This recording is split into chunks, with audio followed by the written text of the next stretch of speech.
गोजोन बेलासिनि बयनिसिमबो खुलुमहरबाय। लोगोसे बे समाव आङो नोंथांमोननि गेजेराव मोनसे गोदान भिडिअ लानानै फैबावबाय। नोंथांमोना भिडिअखौ फारियै जोबजासिम नायलांदो। मुलुगनां थाखोनि गेलेमु बादायलायनायाव बर' हारिनि थाखाय देरगानाय लाबोनो हानाय सानै बर' फिसाफोर फारियै बक्सिं गेलेगिरि जमुना बर' आरो आर्चारि गेलेगिरि सन्जय बर' बिथां सानैनि थाखाय जोबोर गोजोनथाव खौरां। मोनथिनो मोननायाव आसाम सोरखारा बिसोर सानै गेलेगिरि बिथांमोननो आगबारि बिफानाव नायसंगिरि एबा इन्सपेक्टर महरै साख्रि थिसनथाइ होनो थांखि लाबाय। मख'नो गोनांदि थांनाय बुधबारखालि मोनसे जथुमनाय केबिनेट मेलनि गेजेरजों रायजो सोरखारा बे बिथांखिखौ लानाय जादों। रायजो सोरखारा मिथिहोनाय बायदिब्ला फैगौ 3 सेप्तेम्बर अदेबानि गाबोननि सानखालि अभिरुचि गेलेमु सान फालिनाय हाबाफारियाव जमुना बर' आरो सन्जय बर'नो रायजो सोरखारा थिसनथाइ बिलाइखौ गथायनानै होनाय जागोन। गुबुन फारसे बक्सार गेलेगिरि जमुना बर'खौ आसाम सोरखारनिफ्राय आगबारि नायदिंगिरि बिबानाव थिसननो नागिरनायखौ बक्सार गेलेगिरि जमुना बर'नि बिमा निर्मली बर'आ जोबोर गोजोननाय फोरमायदों। लोगोसे आसाम सोरखारनिसिम साबायखर बावहरदों।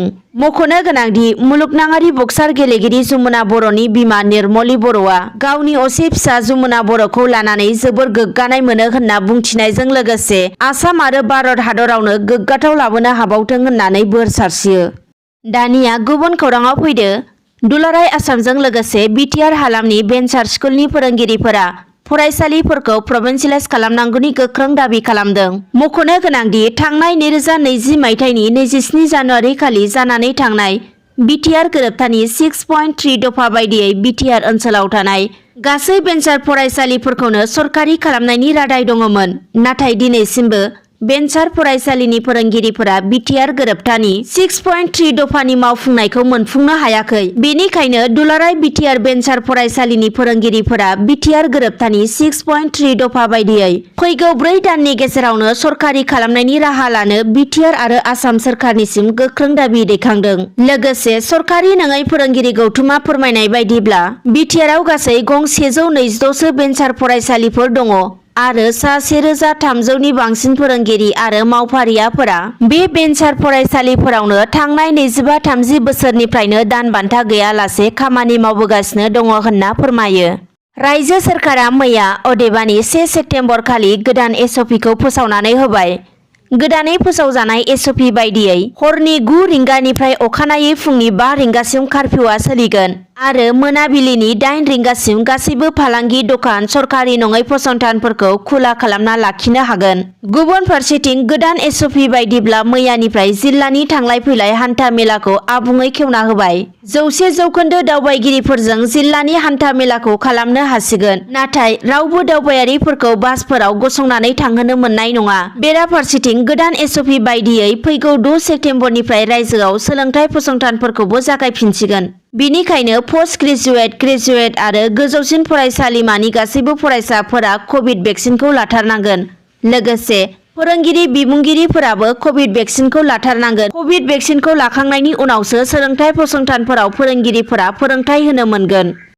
आरोबाव फैबावदो बिटिआरनि तामुलपुर बिधानसभा बियाबनि सिङाव थानाय रायजोफोरखौ लानानै तामुलपुर गोजौसिन फरायसालियाव बिटिआरनि जिब जुनार मोसौ फिसिनाय ना फिसिनाय बिफाननिफ्राय मोनसे सांग्रांथि मेल खुंफुंलाङो। बे मेलाव बिटिआरनि खुंगिरि राकेश ब्रह्मआ गाहाय आलासि महरै बाहागो लादोंमोन। बे मेलाव बाहागो लानानै बिटिआरनि मावफुंगिरि सोद्रोमा राकेश ब्रह्मआ बुङोदि 80 निबो बांसिन नखरनो ना फिसिनायनि राहा आरो 100 सुबुं ना फालांगिफोरनो बाइक राननानै होगोन होननानै फोरमायो। बेनि अनगायैबो मोन 200 गावसुंथा आफादनो 2 लाख राङै अनसुंथाइ होनायनि थाखाय फोसावनानै होयो आरो 1000 सो गावसुंथा आफादनो दाउ अमा फिसिनायनि राहा खालामना होनाय जागोन होननानैबो मिथिहोयो। मोनथिनो मोननायाव बे सावराय जथुमनि गेजेरजों दिनै अमा फिसिनाय आरो बिनि दिहुनथाइखौ बांहोनानै सानसेयाव 1 लाखनिबो बांसिन बायजोनि रायजोआव फानहरनानै बिटिआर ओनसोलनि रांखान्थियारि बिथिङाव जौगानाय लाबोनाय आरो मोसौ गाय फिसिनानै गाइखेर दिहुननायखौ बांहोनाय, ना फिसिनानै रांखान्थिनि थाखाय फुख्रिनि राहा खालामना होनाय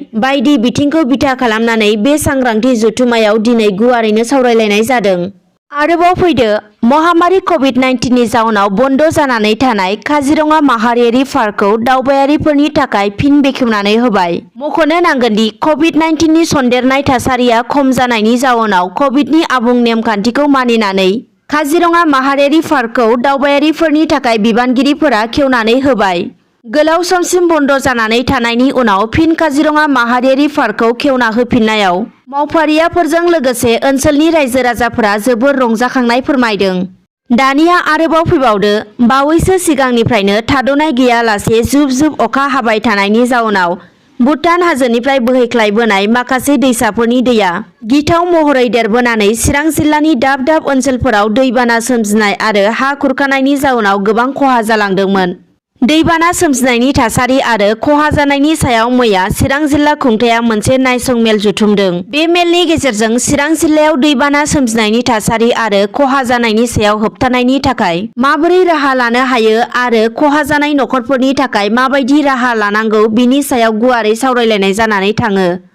दानिया फैबावदो मोनसे गिख्रंथाव जाथाय, सासे फरायसुलिखौ दुथांफोरा बुथारना गालांदों। मोनथिनो मोननायाव गुवाहाटी उजान बाजाराव सासे 14 बोसोर बैसोनि हिन्जावसाखौ खास्रि बिस्रि बुथारनानै गालांदों सिनाय मोनै दुथांफोरा। मोनथिनो मोननायाव उन्दै गथ'साखौ गावसोरनि न'आवनो ओंखाम संग्रा प्रेसार कुकारजों बुयै बुयै बुथारदों होनना मिथिनो हादों। मख'नो नांगोनदि बुथारजानाय समाव न'आवनो उन्दै फरायसाया अनलाइन क्लासाव मुखुब जानानै दङमोन होनना मिथिनो हादों आरो उनाव जाथायखौ मिथिनो मोननानै पुलिसआ जाथाय थिलियाव नुजाथि होयो आरो जाथायनि सायाव सं दाननायखौ जागायो होनना खौरां मोननो हादों। आरोबाव फैबावदो, अदालगुरि जिल्लानि माजबाद पुलिसआ थांनाय मंगलबारखालि हरनि समाव मोनसे सिग्रोमनाय हाबाफारि लानायनि गेजेरजों गोबां बिबांनि गान्जाजों लोगोसे गंसे बोलेर' गारि बोखांनो हायो। मोनथिनो मोननाय बायदिब्ला माजबाद पुलिसआ हरनि 3 रिंगासो समाव मोनसे सुलुंनि गेजेरजों माजबाद थाना ओनसोलनि निउ मार्केटआव सिग्रोमनाय हाबाफारि लादोंमोन। बे समावनो अरुणाचल फारसेनिफ्राय फैनाय बोलेर' गारिखौ लाखियो। मोनथिनो मोननायाव गारि सालायगिरि आरो गान्जा फालांगिरिफोरा पुलिसखौ नुनानै गारिखौ एसे गोजानाव लाखिहैदों आरो खोमसिनि खाबु लानानै खारखुमा लाङो। उनाव पुलिसआ गारिजों लोगोसे आयेन बेरेखायै लाबोनाय गोबां बिबांनि गान्जाखौ हमनो हायो। बोखांनो हानाय गान्जानि लिरथाया 124 किल'ग्राम जागोन होननानै पुलिसआ मिथिहोदों। चिरां जिल्लायाव फिन हाग्रानि मैदेरनि उदखार। मोनथिनो मोननायाव चिरां जिल्ला रुनिखाता फरेस्ट रेन्जनि सिङाव थानाय लावख्रिगुरि, दलहापारा, 3 नं साम' दैसा, कुसुम दैसा आरो अदालगुरि थांग्रा लामानि नाकेदारा बाजाराव दिनै थांनाय मोनायाव हाग्रानि मैदेरा ओंखारबोनानै सानैसो गला बिगोमाफोर बिष्णु बरगयारी आरो खाले नार्जारीनि गंनैसो गालामाल दखानखौ बोफाय बोसि खालामदों होनना खौरां मोननो हादों आरो गलायाव फाननो थाखाय सोनानै दोननाय माखासे गोबां जाग्रा मुवा बेसादफोरखौ खहा खालामनानै गालांदों होनना मिथिनो हादों। आरोबाव फैबावदो, बाक्सा जिल्लानि बेन्दोंआव थानाय राबां दख'रा दुलाराय बर' फरायसा आफादनि बानजायनायाव बड'फा गोजोरथियारि मावथांखि बिथांखिजों 13 बोसोर बैसोनि उन्दै गथ'साफोरनि जोलुर गेलेनाय बादायलायनाय हाबाफारि खुंफुंदों। बे हाबाफारियावनो गाहाय आलासि महरै नुजाथि फैदोंमोन बाक्सा जिल्लानि दुलाराय बर' फरायसा आफादनि आफादगिरि उमेश दैमारी, लोगोसे बाक्सा जिल्लानि दुलाराय बर' फरायसा आफादनिनो नेहाथारि बिथांमोना। मोनथिनो मोननायाव बे गेलेनायखौ बड'फा गोजोरथियारि मावथांखि बिथांखिनि गेजेरजों मावफुंनाय जादों होनना मिथिनो हादों आरो राबां दख'रा दुलाराय बर' फरायसा आफादनि सिङाव थानाय गं 40 गामिखौ बे हाबाफारियाव बाहागो लानो खावलायदोंमोन होनना मिथिनो हादों। दिनैनि खौरांफोरा बेखिनियानोसै। गोजोन्थों।